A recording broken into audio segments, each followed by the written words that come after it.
بہت سے لوگ کہتے ہیں کہ امام کی قرأت مقتدی کی قرأت، امام نے پڑھ تو لی، یار عقل کہاں چلی جاتی ہے؟ امام نے پڑھ لی تو مقتدی نے پڑھ لی، ابے امام نے تو نماز بھی پڑھ لی تو بھی مت پڑھ، کیوں پڑھ رہا ہے؟ جب ساری چیزیں امام کے پیچھے تو پڑھ ہی رہا ہے تو سورہ فاتحہ سے تیرے باپ دادا کی کون سی دشمنی چلی آ رہی ہے جو نہیں پڑھ رہا ہے؟ وعن ابی ہریرہ رضی اللہ تعالی عنہ قال قال رسول اللہ صلی اللہ علیہ وسلم اذا قال الامام غیر المغضوب علیہم ولا الضالین فقولوا آمین ان وافقت آمینہ تأمین الملائکۃ غفر له ما ذنبہ غفر له ما کے لفظ پر غور کیجیے۔ اب اس حدیث کے پورے ترجمے پر غور کیجیے۔ میں نے بخاری کی حدیث پڑھ دی۔ وعن ابی ہریرہ رضی اللہ تعالی عنہ قال قال رسول اللہ صلی اللہ علیہ وسلم، ابو ہریرہ رضی اللہ تعالی عنہ فرماتے ہیں کہ نبی اکرم صلی اللہ علیہ وسلم نے فرمایا، نبی اکرم نے کیا فرمایا؟ اذا قال الامام غیر المغضوب علیہم ولا الضالین، جب تمہارا امام نماز پڑھا رہا ہو اور مصلی پہ کھڑا ہوا ہو اور اس کی قرأت جہری ہو اور وہ جہری قرأت کے اندر زور سے کہے غیر المغضوب علیہم ولا الضالین، جب وہ کہے غیر المغضوب علیہم ولا الضالین فقولوا آمین، تو تم آمین کہو۔ دیکھ رہے ہیں آپ، حدیث پڑھی ہے میں نے، ابو ہریرہ اس حدیث کے راوی ہیں، بخاری شریف کی حدیث ہے، آپ کے بغل میں بھی جلسہ ہو رہا ہے، پوری تقریر سنیے گا، ایک حدیث نہیں سنائے گا، آج حدیث ہی سن لیجیے آپ۔ اذا قال الامام غیر المغضوب علیہم ولا الضالین، جب امام کہے غیر المغضوب علیہم ولا الضالین فقولوا آمین، تو تم بھی آمین بولو۔ اور آگے کیا کہا؟ فرشتے بھی آمین بولتے ہیں۔ ان وافقت آمین تامین الملائکہ، اگر تمہاری آمین اور فرشتوں کی آمین موافقت کھا گئی، ایک ساتھ نکلی، تمہاری آمین سے اور فرشتوں کی آمین ٹکرا گئی، ایک ساتھ نکلی، غفر لہ ما تقدم من ذنبہ، تو اب تک تم نے جتنے گناہ کیے، جتنے تقدم جو کر چکے ہو تم، جتنے گناہ تم نے کیے، غفر لہ ما تقدم من ذنبہ، اب تک تم نے جتنے بھی گناہ کیے اللہ تعالیٰ تمہارے سارے گناہوں کو معاف فرما دے گا۔ زور سے آمین بولنے کی فضیلت دیکھ رہے ہیں، سارے گناہ معاف، یہ حدیث ہے، نبی اکرم نے فرمایا آپ آمین کہیں گے تو اس سے سارے گناہ معاف ہو رہے ہیں، لیکن حلق کے نیچے نہیں اترے گی، حدیث ہے۔ زور سے آمین بولنے کی فضیلت یہ ہے۔ صغیرہ گناہ کی بات کر رہے ہیں، کبیرہ کی نہیں۔ ایسا نہ ہو معظم پور والے آپس میں لڑتے بہت ہیں، یہ علاقہ پورے ہندوستان، پوری دنیا میں نہ صحیح پورے ہندوستان میں تو مشہور ہے ہی، مار دھاڑ میں ایوارڈ ملنا چاہیے، اللہ کرے کہ اس میں شانتی رہے جیسے ابھی ہے۔ تو میرے بھائیوں، ایسا نہ ہو کہ کسی کا مرڈر کر کے آؤ مسجد میں مغرب کی نماز میں گھس جاؤ اور امام صاحب کہیں غیر المغضوب علیہم ولا الضالین، آمین، سارے گناہ معاف، قتل بھی معاف، خون بھی معاف، کسی کی زمین پہ قبضہ کیا وہ بھی معاف۔ مولانا چرجیت صاحب نے کہا تھا، اللہ کے نبی نے فرمایا زور سے آمین بولو سارے گناہ معاف ہو جاتے۔ اب تو خوب کھیتی کرو، چرس، گانجا، افیم، بیڑی، سگریٹ، سب مغرب کی نماز پڑھیں گے، عشاء کی نماز پڑھیں گے، زور سے کہہ رہے ہیں آمین، معاف۔ یہ حکم ہے نبی کا، اللہ کے رسول نے کہا زور سے بولو، یہ قولی حدیث ہے۔ کیا کہا؟ اذا قال الامام غیر المغضوب علیہم ولا الضالین، جب تمہارا امام کہے غیر المغضوب علیہم ولا الضالین فقولوا آمین، تو تم آمین کہو۔ ان وافقت آمین تامین الملائکۃ غفر لہ ما تقدم من ذنبہ، فرشتوں کی آمین سے اگر تمہاری آمین مل گئی، ایک ساتھ نکلی، تو اللہ تعالیٰ تمہارے سارے گناہ معاف کر دے گا۔ صغیرہ، یہ ہے زور سے آمین بولنے کی فضیلت اور نبی کا حکم۔ اب اس قرآن کی آیت کو لو، ما آتاکم الرسول فخذوہ، محمد رسول اللہ تمہیں جو دے وہ لے لو۔ قرآن کی آیت یہ بتا رہی ہے کہ نبی اکرم نے جو یہ فرمایا ہے کہ جو نبی دے وہ لے لو، ہمیں زور سے آمین بولنے کا حکم دیا ہے، ہمیں لینا پڑے گا، ہمیں زور سے آمین بولنا پڑے گی۔ اب وہ ایک الگ مسئلہ ہے کہ اگر نہ بولے تو ہم کہیں گے اگر نماز ہی نہ پڑھو تو، اب نہ پڑھو تو ایک الگ بات ہے، سنت یہی ہے، نبی اکرم صلی اللہ علیہ وسلم کا فعل یہی، آپ کا قول یہی ہے۔ آئیے ایک اور حدیث کی طرف ہم آپ کو لے کر چلتے ہیں۔ نبی اکرم صلی اللہ علیہ وسلم نے فرمایا، آئیے پوری حدیث آپ کے سامنے پڑھ دیتے ہیں. وعن عبادۃ بن الصامت رضی اللہ تعالی عنہ قال قال رسول اللہ صلی اللہ علیہ وسلم لا صلاة لمن لم يقرأ بفاتحة الكتاب. رواہ البخاری. یہ حدیث بھی بخاری شریف کے اندر آئی ہے. حضرت عبادہ ابن صامت فرماتے ہیں کہ نبی اکرم صلی اللہ علیہ وسلم نے فرمایا، نبی اکرم صلی اللہ علیہ وسلم نے فرمایا، حضرت عبادہ کہتے ہیں نبی اکرم نے فرمایا، کیا فرمایا؟ لا صلاة لمن لم يقرأ بفاتحة الكتاب. اس آدمی کی کوئی نماز نہیں. لا صلاة، ایک ایک لفظ پر غور کیجئے. لا صلاة، اس آدمی کی کوئی نماز نہیں. لمن لم يقرأ بفاتحة الكتاب، جس آدمی نے اپنی نماز کے اندر سورہ فاتحہ نہیں پڑھا ہو. بغیر سورہ فاتحہ کے نماز نہیں. لا صلاة لمن، اس آدمی کی کوئی نماز نہیں. لمن لم یقرأ بفاتحة الکتاب، جس نے فاتحۃ الکتاب کو سورہ فاتحہ کو نہیں پڑھا. یعنی اللہ کے نبی کہہ رہے ہیں اس کی کوئی نماز نہیں، یعنی حکم دے رہے ہیں کہ سورہ فاتحہ پڑھو. اگر نہیں پڑھو گے تو کوئی نماز نہیں. کوئی بھی اکیلے ہو تب بھی پڑھنا ہے، جماعت کے ساتھ ہو تب بھی پڑھنا ہے، امام کے پیچھے ہو تب بھی پڑھنا ہے، سنت پڑھو تب بھی پڑھنا ہے، فرض پڑھو تب بھی پڑھنا ہے، یہاں تک کہ نماز جنازہ میں بھی پڑھنا ہے.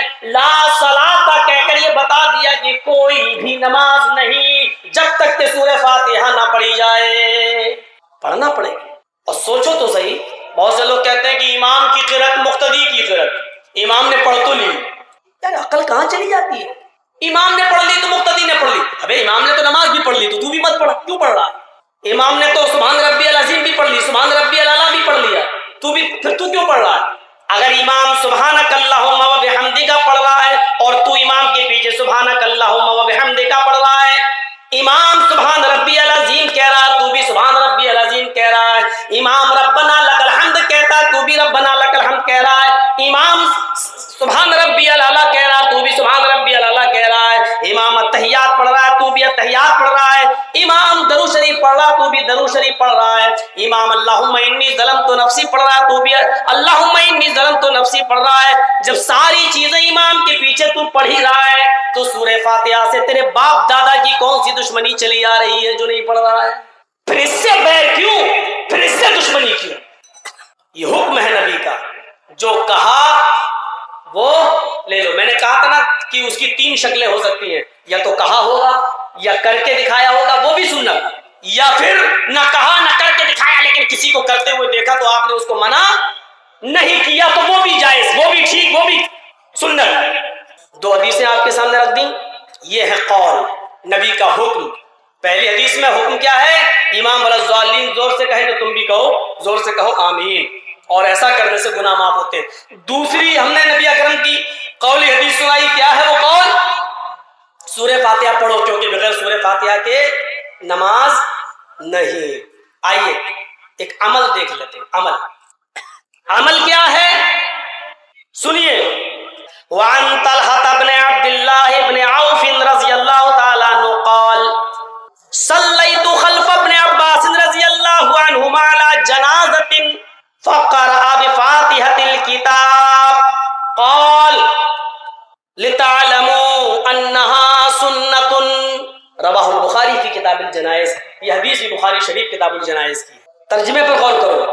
حضرت طلحہ ابن عبداللہ ابن عوف فرماتے ہیں، حضرت طلحہ ابن عبداللہ ابن عوف فرماتے ہیں کہ ہمارے علاقے میں ایک جنازہ، ایک میت ہو گئی. اس میت میں مجھے شرکت کرنے کا موقع ملا. میں نے عبداللہ ابن عباس کو جنازے کی نماز پڑھاتے ہوئے دیکھا. میں نے عبداللہ ابن عباس کے پیچھے جنازے کی نماز پڑھی. سنیے، میں نے عبداللہ ابن عباس کے پیچھے جنازے کی نماز پڑھی. طلحہ ابن عبداللہ ابن عوف کہتے ہیں صلیت خلف ابن عباس رضی اللہ عنہما، ہم نے جنازے کی نماز پڑھی کس کے پیچھے؟ ابن عباس، عبداللہ ابن عباس کے پیچھے. تو عبداللہ ابن عباس نے جنازے کی نماز میں کیا پڑھا؟ فقرأ بفاتحة الکتاب، جنازے کی نماز میں سورہ فاتحہ کو پڑھا. بخاری کی حدیث ہے. عبداللہ ابن عباس نے جنازے کی نماز میں سورہ فاتحہ پڑھا. اچھا ان کو کیسے معلوم؟ طلحہ ابن عبداللہ کو. اس کا مطلب یہ ہے کہ انہوں نے زور سے پڑھا ہے. جنازے کی نماز دو طریقے سے پڑھی جاتی ہے, سن لیجئے. ایک طریقہ تو یہ ہے اللہ اکبر, اس کے بعد میں آپ جو ہے آہستہ پڑھ لیں. جنازے کی نماز میں ثنا نہیں ہے, ایک بات یاد رکھیے گا, جنازے کی نماز میں ثنا نہیں پڑھی جائے گی. سبحانک اللہم و بحمدک و تبارک اسمک, یہ نہیں ہے.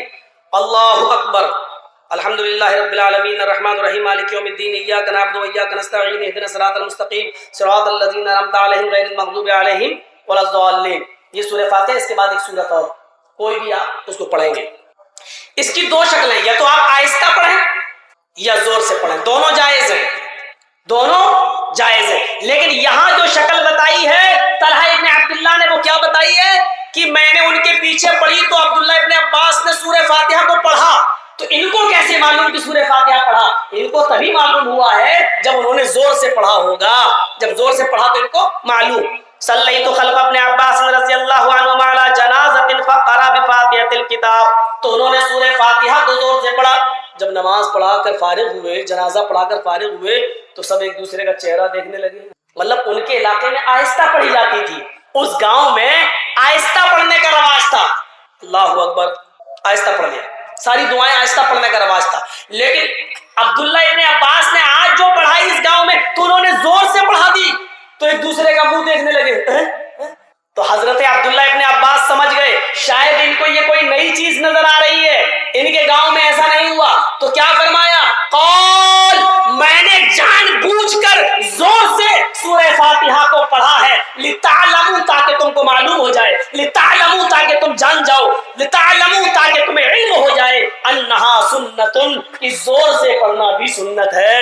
یعنی یہ دعاؤں کو زور سے بھی اللہ کے رسول صلی اللہ علیہ وسلم نے پڑھا ہے. سنت کا مطلب کیا ہے؟ نبی سے ثابت ہے عمل, نبی نے ایسا بھی کیا ہے, یہ سنت ہے. نبی نے جو کیا, چاہے وہ قولی شکل میں, فعلی شکل میں, تقریری شکل میں, وہ سنت ہے. سنت کا معنی کیا ہے؟ طریقہ, نبی کا طریقہ.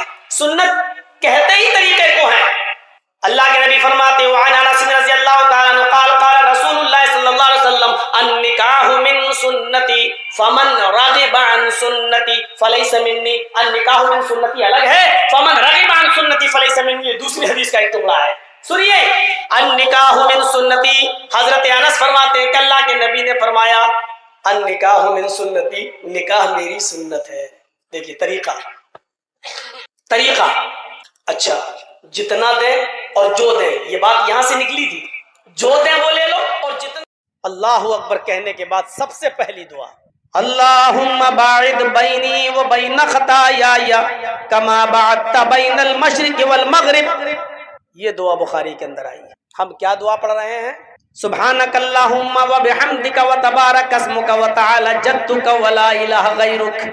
میں یہ نہیں کہہ رہا ہوں کہ یہ دعا نہیں پڑھ سکتے ہو, میں یہ نہیں کہہ رہا ہوں کہ یہ دعا جائز نہیں ہے, لیکن دونوں دعاؤں میں فرق یہ ہے کہ جب آپ اللہ اکبر کہہ کر نیت سینے پر باندھ لیتے ہیں, ہاتھ باندھ لیتے ہیں, جب آپ یہ دعا پڑھتے ہیں سبحانک اللہم و بحمدک و تبارک اسمک و تعالی جدک و لا الہ غیرک, اس میں آپ صرف اللہ کی حمد, اللہ کی تسبیح, اللہ کی ثنا بیان کرتے ہیں, آپ اپنے لیے کچھ نہیں مانگتے.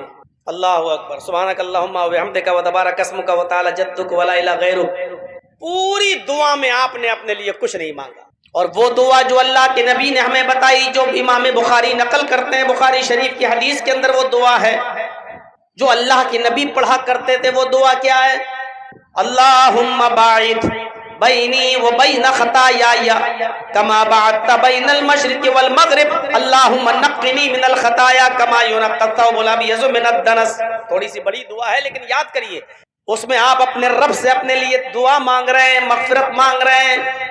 کیا بہترین دعا آپ پڑھ رہے ہیں. دیکھیے, اللہم باعد بینی و بین خطایای, اے اللہ میرے اور میری خطاؤں, میرے گناہوں کے درمیان اتنی دوری پیدا کر دے. آپ اپنے لیے مانگ رہے ہیں, اور یہی سب سے افضل دعا ہے. نیت سینے پر ہاتھ باندھنے کے بعد یہ دعا پڑھیے.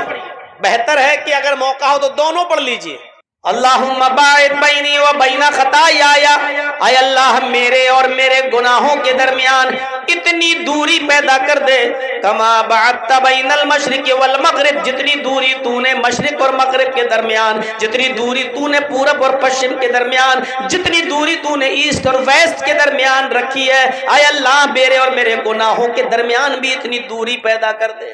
اب غور کرو، اگر اللہ نے یہ دعا آپ کی سن لی اور آپ کے گناہوں کے درمیان اتنی دوری پیدا کر دی جتنی پورب اور پشچم کے درمیان دوری ہے، آپ کامیاب ہو گئے۔ پورب کہاں ہے؟ کوئی انتہا نہیں۔ پشچم کہاں ہے؟ کوئی انتہا نہیں۔ مشرق کہاں ہے؟ کوئی پتہ نہیں۔ مغرب کی انتہا کہاں ہے؟ کوئی پتہ نہیں۔ کتنے دور ہو جائیں گے ہمارے گناہ ہم سے۔ مانگنے والا چاہیے یہ دعا پڑھے۔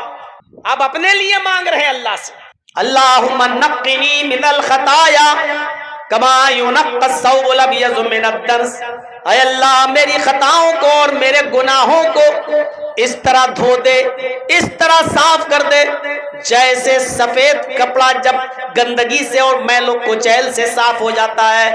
دھوبی کی بھٹی میں جب سفید کپڑا ڈالا جاتا ہے تو اس کے میل و کچیل صاف ہو کر وائٹنس، کتنی چمک اس کے اندر آ جاتی ہے اور گندگی سب مٹ جاتی ہے اور دھل جاتی ہے، ختم ہو جاتی ہے۔ آپ یہی دعا مانگ رہے ہیں اللہ سے، اے اللہ میرے گناہوں کو اس طرح دھل دے جیسے سفید کپڑا گندگی سے دھلنے کے بعد بالکل چمک جاتا ہے، روشن ہو جاتا ہے۔ اے اللہ میری زندگی سے میرے گناہوں کو اس طرح دھل دے جیسے سفید کپڑا چمکتا ہے، ویسی میری زندگی بھی چمک جائے، ویسے میری زندگی کے اندر بھی روشنی پیدا ہو جائے، میری زندگی میں بھی چمک پیدا ہو جائے، میرے اوپر کوئی گناہ کا داغ و دھبا بھی نظر نہ آئے۔ جیسے سفید کپڑے پر ہلکا سا داغ نظر آتا ہے، وہ پورے کپڑے کی خوبصورتی کو ختم کر دیتا ہے، ایسے ہی ایک انسان کے اندر چھوٹا سے چھوٹا گناہ اس کی زندگی کو میرے بھائیوں خراب کر دیتا ہے۔ دھلنے کے بعد وہ داغ و دھبا مٹ جاتا ہے تو سفید کپڑا چمک جاتا ہے۔ ایسے ہی جب آپ گناہ سے توبہ کر لیں اور اللہ آپ کے گناہوں کو مٹا دے تو آپ کی زندگی بھی سفید کپڑے کی طرح چمک جائے گی۔ یہیں سے آپ مغفرت مانگ رہے ہیں اللہ سے۔ جس کے گناہ مٹ گئے مغفرت ہو گئی، جس کے گناہ مٹ گئے وہ جنتی ہو گیا، جس کے گناہ مٹ گئے سمجھ لو کہ وہ کامیاب ہو گیا۔ یہاں سے دعا شروع ہو۔ اب آپ پڑھیے، اللہ کی حمد و ثنا اب کریے۔ الحمدللہ رب العالمین الرحمن الرحیم مالک یوم الدین۔ یہ اللہ کی حمد و ثنا ہے، اللہ کی تعریف، اللہ کی بزرگی ہے۔ اس کے بعد ایاک نعبد و ایاک نستعین، اے اللہ ہم تیری ہی عبادت کرتے ہیں اور تجھ سے ہی مدد طلب کرتے ہیں۔ یہ بندے اور اللہ کے درمیان ایک عہد ہے، ایک وعدہ ہے۔ اے اللہ میں عبادت کروں گا تیری اور تو ہماری مدد کر، یعنی عبادت کرنا میرا کام، مدد کرنا تیرا کام۔ گویا کہ بندے کا اقرار ہے کہ اللہ ہم عبادت تیری ہی کریں گے، ادھر اللہ کا وعدہ کہ بندے ہم تیری مدد کرتے رہیں گے۔ ایاک نعبد و ایاک نستعین، جب آپ نے یہ کہہ دیا کہ عبادت صرف اللہ کی ہے تو اس نے بھی کہہ دیا کہ مدد ہماری طرف سے تیرے لیے ہے، تو اب مدد مانگو۔ اب کیا چیز آپ اللہ سے مانگ رہے ہیں؟ اہدنا الصراط المستقیم صراط الذین انعمت علیہم غیر المغضوب علیہم ولا الضالین۔ اے اللہ ہم کو صراط مستقیم پر چلا، اے اللہ ہم کو سیدھے راستے پر چلا، اے اللہ ہمیں ان لوگوں کے راستے پر چلا جن کو تو نے اپنے انعامات سے نوازا ہے، جن کو تو نے اپنی کرپاؤں سے، اپنی نوازشوں سے نوازا ہے۔ غیر المغضوب علیہم ولا الضالین، اے اللہ مجھے ان لوگوں کے راستے پہ نہ چلا جن کے اوپر تیرا غیظ و غضب اور غصہ نازل ہوا، اے اللہ مجھے ان لوگوں کے راستے پر مت چلا۔ یہ آپ اللہ سے دعا مانگ رہے ہیں۔ کوئی اور سورت پڑھ لیجئے۔ اب آپ رکوع میں جا رہے ہیں، اللہ اکبر۔ رکوع میں کیا پڑھ رہے ہیں؟ سبحان ربی العظیم، یہی پڑھتے ہو نا؟ اپنے لیے کیا مانگا؟ سبحان ربی العظیم، پاک ہے میرا وہ رب جو سب سے بڑا ہے۔ آپ نے اللہ کی تعریف ہی تو کر دی ہے۔ آپ نے اپنے لیے کیا مانگا؟ کھڑے تھے آپ نے مانگ لیا، اللہم باعد بینی و بین خطایا اہدنا الصراط المستقیم صراط الذین انعمت علیہم غیر المغضوب علیہم ولا الضالین۔ اب آپ رکوع میں گئے، رکوع میں بھی تو اپنے لیے مانگیے۔ کیا مانگ رہے ہیں آپ اپنے لیے اللہ سے؟ جو سب سے بہترین دعا بتائی اللہ کے نبی نے رکوع کی بھی اور سجدے کی بھی، وہ دعا تو ہمیں یاد ہی نہیں ہے۔ وہ دعا پڑھیے جو اللہ کے نبی رکوع میں بھی پڑھا کرتے تھے اور سجدے میں بھی پڑھا کرتے تھے۔ کیا دعا ہے رکوع کی؟ سبحانک اللہم ربنا وبحمدک اللہم اغفر لی۔ ہے یاد؟ نہیں ہے تو یاد کر لو، یہ رکوع میں بھی پڑھی جاتی ہے اور سجدے میں بھی پڑھی جاتی ہے۔ اللہ کے رسول اپنے رکوع اور سجدے میں یہی دعا پڑھا کرتے تھے، سبحانک اللہم ربنا وبحمدک اللہم اغفر لی۔ ہاں سبحان ربی العظیم بھی پڑھ سکتے ہو، جائز ہے، میں یہ نہیں کہہ رہا ہوں کہ نہیں، لیکن نماز پڑھنے گئے اور آپ اپنے لیے کچھ نہ مانگے، کتنے تعجب کی بات ہے۔ اللہ کے نبی بتلا رہے ہیں کہ یہ دعا مانگو، اس میں اللہ کی حمد بھی ہے، اللہ کی پاکی اور تسبیح بھی ہے، پاکی اور بزرگی بھی ہے، اور اپنے لیے دعا بھی ہے، سبحانک اللہم ربنا وبحمدک، سبحانک اللہم ربنا، اللہ کی بزرگی بھی بیان ہو گئی، وبحمدک، اللہ کی حمد بھی بیان ہو گئی، اور اس کے بعد دعا مانگ رہے ہیں اللہم اغفر لی، اے اللہ تو مجھے بخش دے، اے اللہ تو میری مغفرت فرما دے۔ کیا مانگ رہے ہیں آپ؟ جلدی جلدی مت پڑھیے گا، جب بھی نماز میں جاؤ رکوع کرو بہت اچھے انداز میں پڑھنا، سبحانک اللہم ربنا وبحمدک اللہم اغفر لی، اللہ میری مغفرت فرما دے۔ ایسے مت پڑھنا سبحانک اللہم ربنا وبحمدک اللہم اغفر لی، سبحانک اللہم ربنا وبحمدک اللہم اغفر لی۔ یہ آپ مانگ کہاں رہے ہیں؟ ڈی ایم کے سامنے، نیتا کے سامنے، ایم پی کے سامنے، ایم ایل اے کے سامنے اگر آپ کو 2 4 5 6 چیزیں مانگنا ہو اپنے گاؤں کے لیے تو آپ ایسے کہو گے، ایک ہینڈ پائپ دے دو، ایک کنواں دے دو، ایک یہ دے دو، ایک وہ دے دو، اس طریقے سے کہو گے؟ اس طریقے سے مانگو گے؟ آپ اچھی طریقے سے کہیں گے نا، ارے صاحب دیکھ لیجئے بہت پریشانی ہے، اتنے لوگ یہاں پیاسے رہتے ہیں اور ان کو میٹھا پانی نہیں ملتا، ہمارے یہاں ایک سمر لگوا دیجئے، ہمارے یہاں سڑک نہیں ہے صاحب، بہت دقت ہوتی ہے، بچے اسکول جاتے ہیں، آپ تھوڑا سا سڑک بنوا دیجئے، روڈ بنوا دیجئے۔ آپ بڑی متانت اور سنجیدگی کے ساتھ اس سے ڈیمانڈ کرتے ہیں۔ آپ اللہ سے مغفرت مانگنے گئے، آپ ایسے کہیں گے اللہ بخش دے، اے اللہ بخش دے، اے اللہ میری مغفرت، ایسے کہیں گے آپ اللہ سے؟ سبحانک اللہم ربنا وبحمدک اللہم اغفر لی۔ کوئی ضروری نہیں ہے کہ 3 بار پڑھیں، کوئی ضروری نہیں ہے کہ 5 بار پڑھیں۔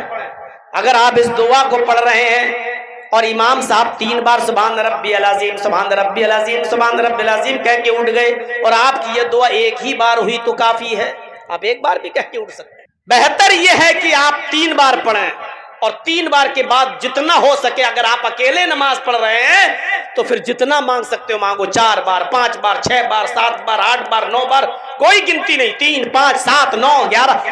یہ ضعیف روایت ہے جس میں طاق کی باتیں آئی ہیں، 3 بار، 5 بار، 7 بار ضعیف ہے۔ 3 بار تک تو ٹھیک ہے، 3 کے بعد آپ کو اگر اور پڑھنا ہے، اکیلے پڑھ رہے ہیں تو 4 بھی، 5 6 7 جتنی آپ پڑھ سکتے ہیں پڑھیے، آپ اکیلے ہیں پڑھیے اور اپنے رب سے مغفرت مانگیے، سبحانک اللہم ربنا وبحمدک اللہم اغفر لی۔ اے اللہ تیری ذات پاک ہے، تو ہمارا رب ہے، ساری تعریف تیرے لیے ہے، اللہم اغفر لی، اللہ تو میری مغفرت فرما دے۔ سارعوا الی مغفرۃ من ربکم، اپنے رب کی مغفرت کی طرف دوڑو، اپنے رب کی مغفرت کی طرف جلدی کرو۔ اللہ کی مغفرت پانے کے لیے، اپنی مغفرت اور اپنی بخشش چاہنے کے لیے جلدی کرو کہ اللہ تمہیں بخش دے، ایسے عمل کرو اور اللہ سے مغفرت مانگو تاکہ اللہ بخش دے۔ اٹھ گئے، سمع اللہ لمن حمدہ، اللہ اکبر کہہ کر آپ سجدے میں جا رہے ہیں، سجدے میں بھی یہی دعا پڑھیے، سبحانک اللہم ربنا وبحمدک اللہم اغفر لی۔ آپ نے قیام میں کھڑے تھے تب اللہ سے دعا مانگی، اللہ میرے گناہوں کو بخش دے، ماں دوری پیدا کر دے، دھل دے جیسے سفید کپڑا دھلا جاتا ہے دھوبی کی بھٹی میں۔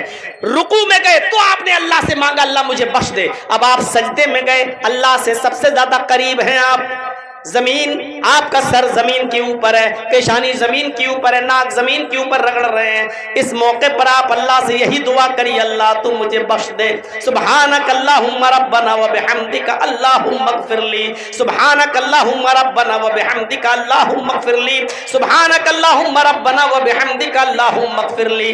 اس کے علاوہ بھی آپ کو اور بھی اگر کوئی دعا یاد ہے، عربی زبان میں یاد ہے، تو سجدے میں آپ اس کے علاوہ اپنی عربی زبان میں جو دعائیں آپ کو یاد ہیں وہ بھی آپ پڑھ سکتے ہیں، عربی میں بھی دعائیں کر سکتے ہیں، جتنی دعائیں آپ کر سکتے ہیں سجدے میں آپ عربی میں بھی دعا کر سکتے ہیں، عربی زبان میں دعا یاد ہونی چاہیے۔ سجدے میں بھی آپ نے مغفرت کی دعا مانگ لی، اب آپ اٹھ رہے ہیں، اللہ اکبر، فوراً کوے کی چونچ مت ماریے، سبحان ربی اللہ، سبحان ربی اللہ، سبحان ربی اللہ، اللہ اکبر، اللہ اکبر۔ اب آپ کوے کی چونچ اور کوے کی ٹھونگے مت ماریے۔ سجدہ کرنے کے بعد اب آپ اٹھیے، پہلا سجدہ ہو گیا ایک، اب آپ بیٹھ جائیے آرام سے اور یہاں 2 مرتبہ دعا پڑھیے۔ مسلم کے اندر یہی دعا آئی ہے، 2 مرتبہ کہیے رب اغفر لی، رب اغفر لی۔ اس کے بعد پھر جائیے سجدے میں، اللہ اکبر۔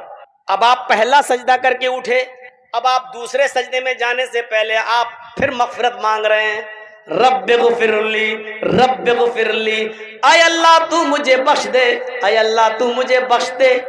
کھڑے تھے تب بھی بخشش مانگی، رکوع میں گئے تب بھی مغفرت طلب کی، سجدے میں گئے تب بھی مغفرت طلب کی، سجدے سے اٹھ گئے تب بھی مغفرت طلب کر رہے ہیں، رب اغفر لی، رب اغفر لی۔ اس کے بعد پھر دوسرے سجدے میں گئے، پھر کہہ رہے ہیں اللہم اغفر لی، اللہ مجھے بخش دے۔ کتنی مغفرت ہے نماز میں! اور ایک بندہ 5 وقت کی نماز پڑھتا ہو، اور سوچو ظہر میں 10 رکعتیں پڑھتا ہے، 4 سنت 4 فرض پھر 2 سنت، ان 4 سنتوں میں بھی یہی دعا، 4 سنتوں میں 4 رکوع میں یہی دعا، 4 رکعتوں میں سنتوں میں 8 سجدے، ایک رکعت میں 2 سجدے ہوتے ہیں تو 4 رکعتوں میں 8 سجدوں میں یہی دعا، پھر فرض نماز میں یہی دعا، پھر سنت میں یہی دعا۔ 5 وقت کی نمازوں میں کتنی مرتبہ آپ اللہ سے دعا مانگ رہے ہیں؟ ہاں ہو سکے تو ایک سجدہ کرنے کے بعد اٹھی اور دوسرے سجدے میں جانے سے پہلے یہ دعا بھی پڑھ لیجئے، رب اغفر لی، رب اغفر لی۔ یہ پڑھنے کے بعد ایک اور دعا پڑھ لیجئے۔ بعض محدثین نے اس میں کلام کیا ہے، لیکن بعض محدثین نے یہ بھی کہا کہ ٹھیک ہے پڑھ سکتے ہیں۔ میرے بھائیوں یہ دعا بھی پڑھ لیجئے اس میں، اللہم اغفر لی ورحمنی وہدنی وعافنی ورزقنی۔ کیا مانگ لیا آپ نے اللہ سے؟ آج میں آپ کو کچھ ایسی چیز بتا رہا ہوں جو آپ یہاں سے لے کے جاؤ، کچھ لے کے جاؤ۔ صرف نماز صحیح کر لو میرے بھائیوں، آپ کے اور معاملات آٹومیٹکلی ٹھیک ہو جائیں گے۔ یہ دعا آپ پڑھیے، کیا مانگ رہے ہیں؟ رب اغفر لی، رب اغفر لی، اور بہت اطمینان سے پڑھ لیجئے، اللہم اغفر لی ورحمنی وہدنی وعافنی ورزقنی۔ آپ کو پتہ نہیں آپ نے کیا مانگا اپنے اللہ سے۔ اللہم اغفر لی، اے اللہ میں بہت گناہگار ہوں، مسجد سے باہر نکلتا ہوں گناہوں کی دلدل میں پھنس جاتا ہوں، بازار میں جاؤں تو گناہ، دکان میں جاؤں تو گناہ، میری دکان کی بنیاد جھوٹ پر، میرا کاروبار جھوٹ پر، میرا بزنس جھوٹ پر، غیبت و چغلی کرتے کرتے پوری